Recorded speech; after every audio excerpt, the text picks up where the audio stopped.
Welcome to Needy and Normal. I'm your host, Ashley Levering, mom, wife, and life coach. After years of coaching and learning from my own life, one thing is clear. Meeting your needs is essential for living your best life. Here, we'll talk about those needs and not only learn to accept them, but also tend to them without guilt. Let's get needy because it's normal. So what do you do when you're going through a tough time? And you feel very strongly that you just don't know how to get through it. We are so quick to put pressure on ourselves to figure the shit out. And we need it. We do need it. We need to figure it out. We need to process things. We need to understand what we're experiencing. We need to understand how, hopefully, not to experience it again if it's something that we can prevent, but if it's not preventable kind of shit, and we just have to go through it. We're real quick to judge ourselves and want it so badly not to feel that way. Want it so badly to not be messy and to feel out of control. And we try really hard to cling to something as fast as we possibly can. And it's a coping thing, I'm sure. It's not always healthy. Whenever I was of driving age and shit would get hard, I would go jump in my car. And at first, my goal wasn't to hurry up and figure some shit out. It honestly was to kind of push it away or drown it out. I would blast music. I would light up a cigarette. Sorry, Mom. It's true.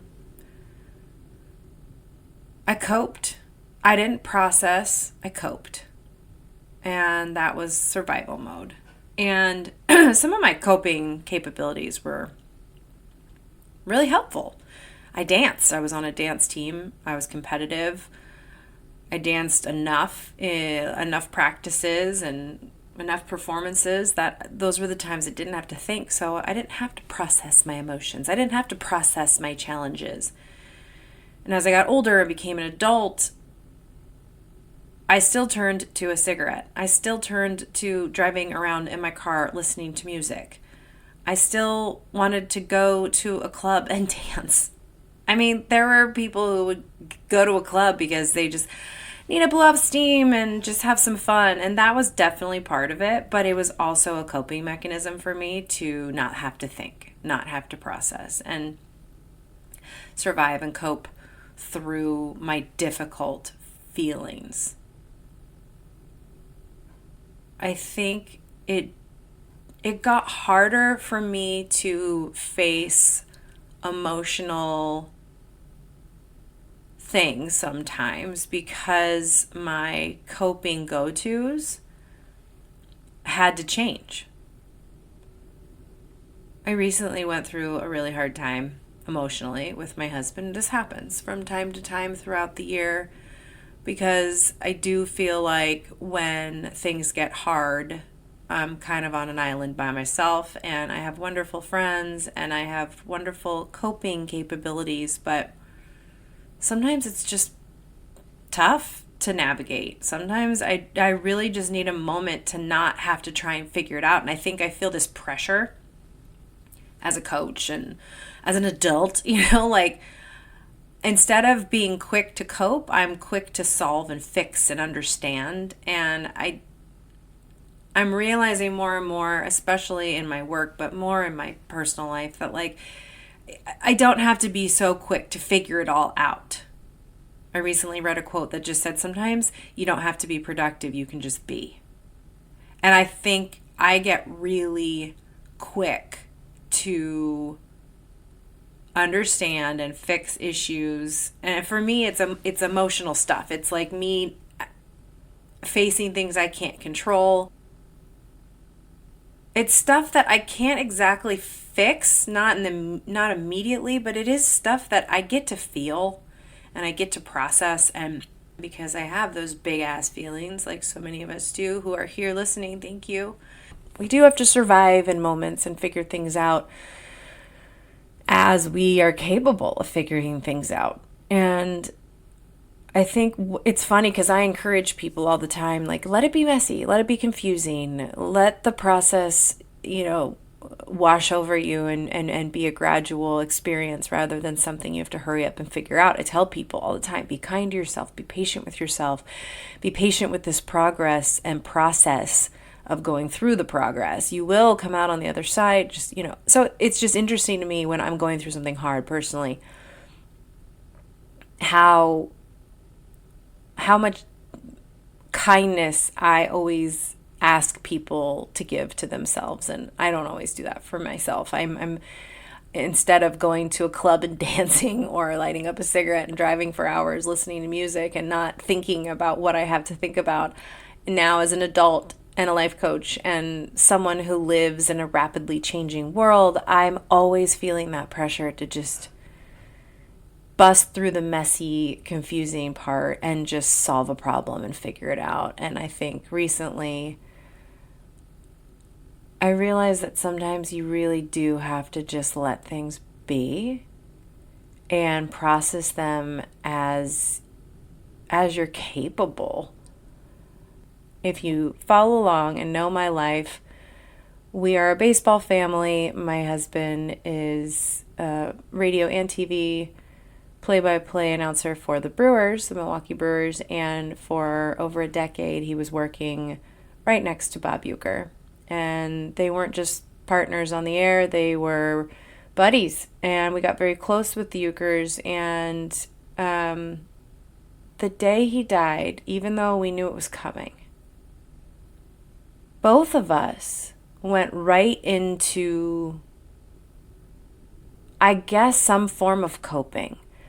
We didn't push pause on our entire day. Both my husband and I had a full day. I had about 3 or 4 sessions that day, which is my max. He had a basketball game on TV that night, and he had to prep for it. And he had about 1 million interviews to do throughout the day because he's, so close to Bob and the family. And he knew that was going to be his role. And we just didn't stop. And that was some of the best sessions I've ever had. And one of my clients knew that it had happened. Oh, I heard about Bob Uecker, and are you all right? Like, it's totally understandable for a client to show up and if they know something to be aware, and it's very kind to be like, hey, like, are you up for this? And it's fair, you're paying me good money to show up for you. But oddly enough, I was up for it. It felt good, and I was incredibly focused and productive that day. It's weird. Sometimes I do think like coaching is a way for me to heal and process things on my own. But I think what I'm trying to say is sometimes you do really truly have to put the thing down. Not because you're not capable or not strong enough to face it, but that maybe you're not going to deal with it yet. You can't see it clearly yet. It's not ready to be picked apart and processed and solved. That sometimes it's okay to just kind of set it down and do other things with your brain and your body and your heart. Because I think at the end of the day, no matter what we're going through, whether it's grief or heartbreak, it's going to come up. Like, we don't have to escape and run away from it, because unfortunately, it will find you, and you will have to think about it, and you will have to look at it, and you will have to solve the problem or let it go. And I really firmly believe in those are your options when you're facing something hard. Is you either look at it and you process it, you fix it, you learn from it, you grow from it, you make use of it, whatever it is, or you let it go.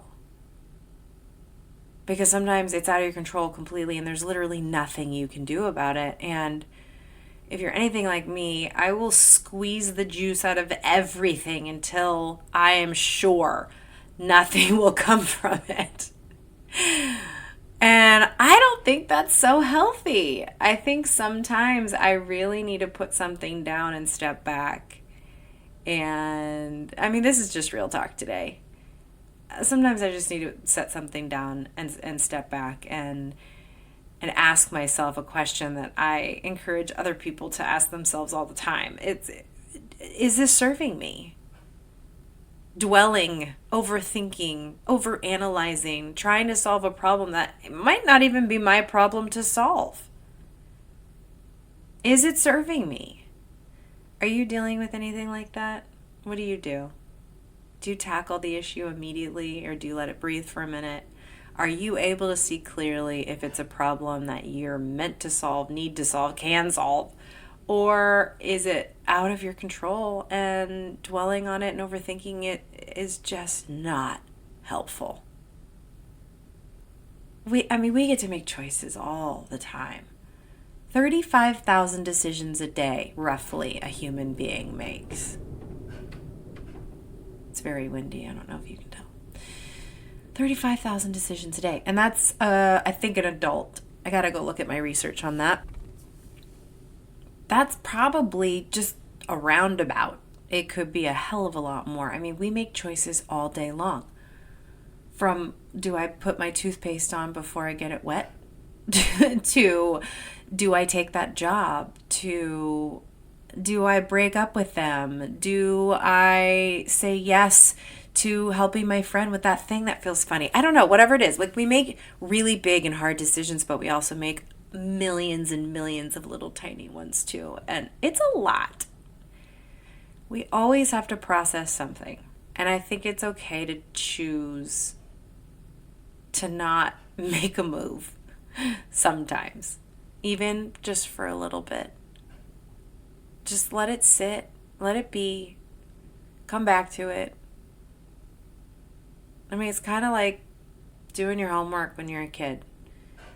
If someone would have given me this advice, I would have done a much better job of not stressing myself out in school. But if I was doing my homework and my mom came over and said, hey, if that problem is giving you a hard time and you just can't find the answer right now, move on to something else and come back to it. And the answers will come. Or go do a little research and learn more and come back and the answer will come. It's like, such is life, man.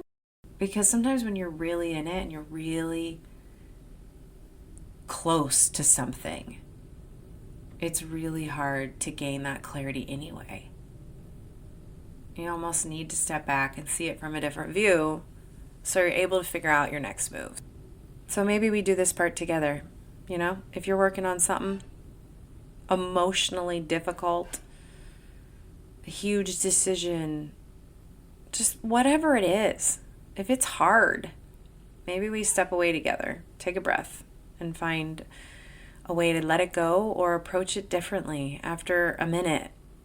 We get to be patient with ourselves. So I'm reminding myself out loud with you here, when things get hard, it's okay. It's going to be messy for a minute. And then when it feels safe or more clear, you'll figure it out. I hope you know that together we're normalizing our needs, and sometimes our needs are not what we always think they're supposed to be, and that's okay. Your needs matter because you matter. Thanks for listening. Thanks for being here. Go be kind to yourself. I'm going to do the same thing. And whatever we're going through that's hard, we can do this. Because we can do hard things. But we also can do hard things in a way that is right for us, even if that means stepping away for a minute. And on that note, I'm going to step away from this microphone and go cry. No, maybe. Okay, love you. Bye. Thank you for listening to Needy and Normal. If you liked today's episode, thanks for showing up. Share it with a friend, subscribe, come back next week. And if you're curious about coaching, I would love to show up for you. Visit ablifecoaching.com. Take care.